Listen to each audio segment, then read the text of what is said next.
Are attack performance rear sets better than Vortex rear sets?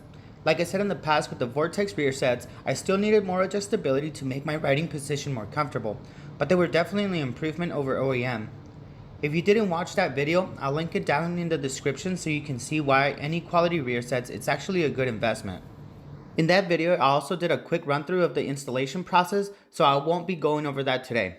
Okay, so if Vortex rear sets are that good, why should you spend even more money on a set of attack performance rear sets? Well, the answer in my case is more adjustability, but they also do everything else the Vortex rear sets did, and they do it better. The attack performance rear sets have a lot of adjustability, which can be set to OEM height or lower for taller individuals who need the extra legroom, as well as higher for shorter people like me, unlike Vortex, which only marginally improves over OEM at the highest settings.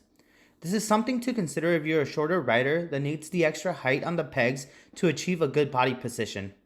Additionally, the higher foot pegs create more clearance out on track, which lets you attack those corners with more lean angle before scraping hard parts. With these rear sets, I was finally able to lock my knee into the tank without my foot losing grip on the outside peg.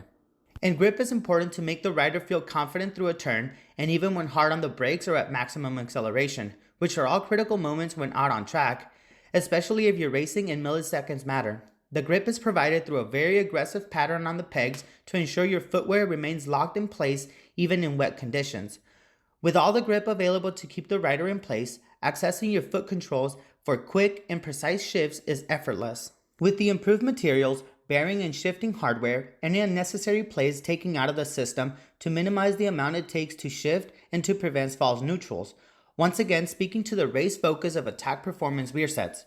Contributing to the effortless shifting is the ability to select between 3 mounting places for the shift linkage and the option for GP or standard shift pattern.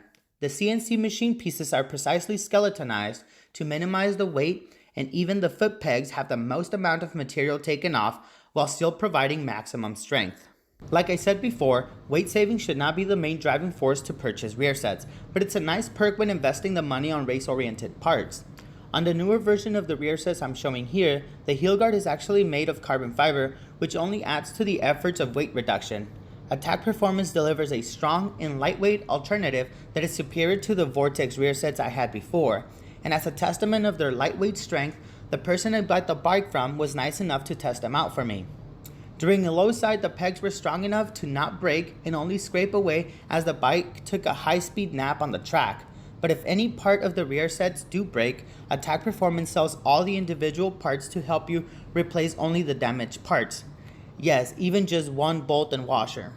These rear sets are super easy to recommend, and I will definitely be staying with Attack Performance rear sets even in my future bikes.